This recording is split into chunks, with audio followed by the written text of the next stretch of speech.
What I hope has happened in the last 15 years is that Londoners have realised that Indian food is much more than they may have thought it was.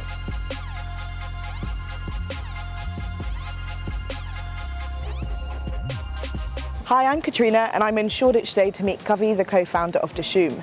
I want to find out where he likes to go out in this area, and there's no queue outside right now, so should we go inside and meet him? We started Dishoom in 2010 and here we are in 2024, 14 years later, still bringing the Bombay food and the Bombay culture that we get excited about, that we love sharing with people to London, to other parts of the UK. And ultimately Dishoom and our restaurants are rooted in Bombay. The people, the food, the culture that really makes us happy. It's nothing fancy, it's just a comfort food that makes people smile, it warms their hearts and warms their bellies. And so sitting here at 14 years later looking back, it's really extraordinary, I think, to see how our team has grown and how they've fallen in love with Bombay, and our guests keep coming back for the awesome food and drink. Oh look, here we've got some chai. There you go. I think you ordered no chai, right? My oat milk. Thank you so much. Perfect. And the regular one. That's for me. Yeah. Thank you so much. Appreciate it. Cheers. Thank you. Here we go. Nice hot drink. Nice hot drink. Day. Should I cheers it? Yeah. Cheers to chai. Cheers to chai. Nice hot chai. Everyone is obsessed with the bacon naan roll. Okay. How did that come up? It's a good question. So, a big part of our inspiration, like I said, is the comfort food of Bombay. And in Bombay, breakfast is a thing, as it is in many parts of the world. But breakfast is typically eggs, bread, could be keema, mince, chai. But we felt if there was a place rooted in Bombay culture, a cafe from Bombay that opened in London, they would be really in tune with what their guests would want. And in London, we're known for bacon sandwiches, amongst other things, but that's what people love here for breakfast. They're like, well, why don't we do our version of a bacon sandwich, which is a bacon naan roll? And ultimately, I think we have an unfair advantage because our naans are cooked to order. Because I can't think of another bacon sandwich in the world where the bread is baked fresh alongside the bacon that's cooked fresh. So it's a super delicious, freshly prepared product. And I think that's one of the reasons people find it so delicious, is because it's fresh bread and fresh bacon. I feel like it's become the official hangover food For the world. for London. Yeah, like it just is. Oh, it just, even if you're hungover or not, it's just a really lovely way to start the day. No, it really is. I love it. I love it. I think I may have eaten more bacon naan rolls than anybody else in the world. And not all of them were on a hangover. Actually. So you've got strong ties to the area. Yes. Want to go and show me some of your favourite spots? Let's go to Lela's. It's really good. It's been here for maybe 20 years, so definitely long before we showed up here. And I can tell you more about it when we get there, but I think you'll like it. So they've got a milk flavoured soft serve today. Why don't we do a couple of those? Come on, let's go get some soft serve.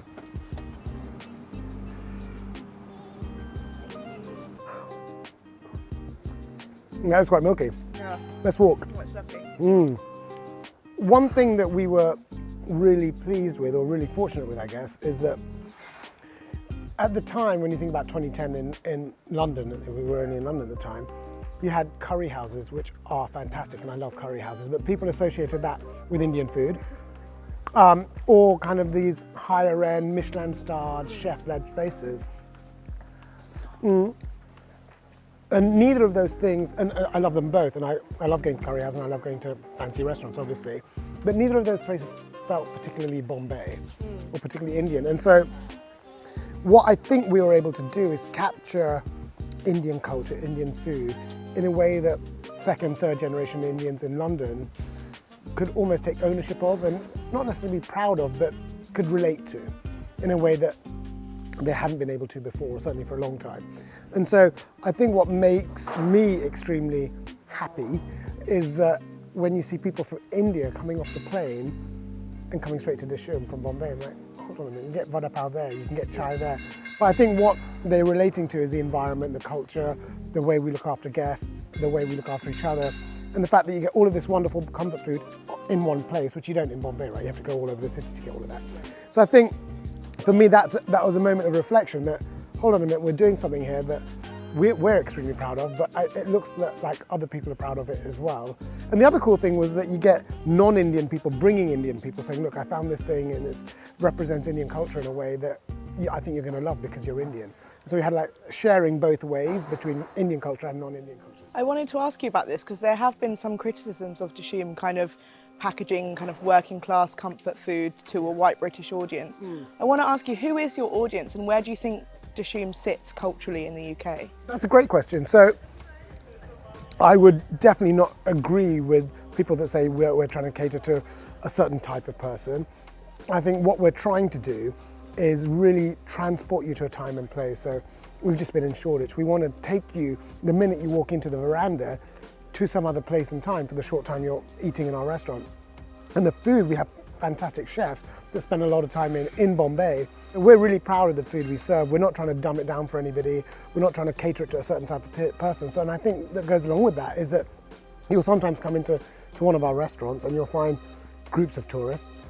You'll also find an Indian family celebrating a birthday. You'll also find a person eating by themselves, or you might find celebrities, right? So it really does cater to everybody across many different backgrounds, and that's what I actually love about what we do, is that everyone is always welcome, and there isn't a certain, and you can come and have a cup of chai, or you can come and have a blowout meal, and we'll look after you in the same way, and hopefully you'll have an equally wonderful time. Let's go.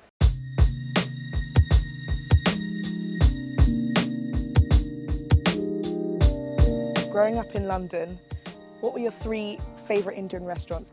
So, and a favourite family style restaurant, I love Vijay Indian restaurant in Kilburn. It's around the corner from me. South Indian family, but lots of delicious food from all over the country. I love Lahore Kebab House for just meat and beer. Bring your own, nice and easy. No frills, but really delicious. And for higher end, fancier, I love BB. So Chet does a great job. The food, the presentation, the quality, the sourcing. He really cares about what's going on the plate, and everything's delicious. So those would be my 3 go-to. And then if those are all full, come to Dishoom. Right, Dom Subs, here we come. You're veggie. I'm veggie. I'm gonna have a spicy Italian. Is that your go-to? Yeah, we get Doms a lot in the office. So I like how that one's got a warning. very spicy. You will know that you ate me tomorrow morning. Thank you. Appreciate it. Thank you so much. Look at that. So what's in yours? Lots of Italian meats, and then like a Thai chili sauce. Wow, mine's got loads of coriander. I've got Parma ham, I've got cheese, mortadella, pickled jalapenos it looks like, and then got that chili sauce on the top. It's a proper sandwich. Who's the most famous person you've welcomed into Dishoom? Oh, we've had a lot of people come over the years. Beyonce brought her mum.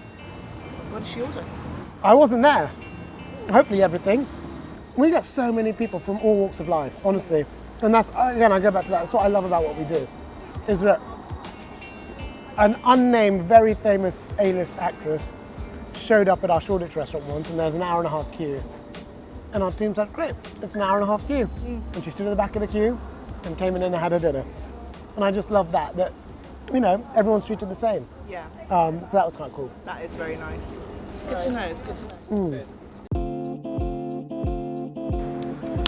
Cross the road, grab a drink. Should we have a cocktail? When does the answer to that ever know?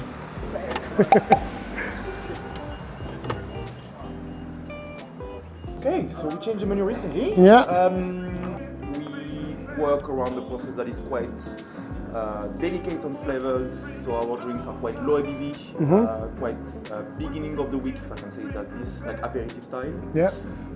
So all of them are quite delicate in terms of flavors, in terms of ABV, easygoing vibe. Yeah, that one sounded good, and the Martini Bay sounded good. Yeah, I like the sound of both. Should we share those two? Yeah. Done. There you go. A Mizu and a Martini Bay. Amazing. Easy life guys. Easy life.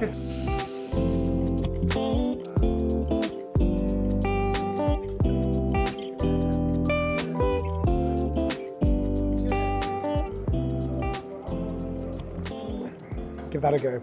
Apparently that's a low ABV martini. Yeah, that's what. I want to know how you think British people's perspectives on Indian food has changed over the years. Back in 2010, people would probably say, if you ask them India, they'd probably say curry house, maybe the Taj Mahal, Days of the Raj, cricket and Bollywood. There may not be many other things that they would identifiably think of as Indian.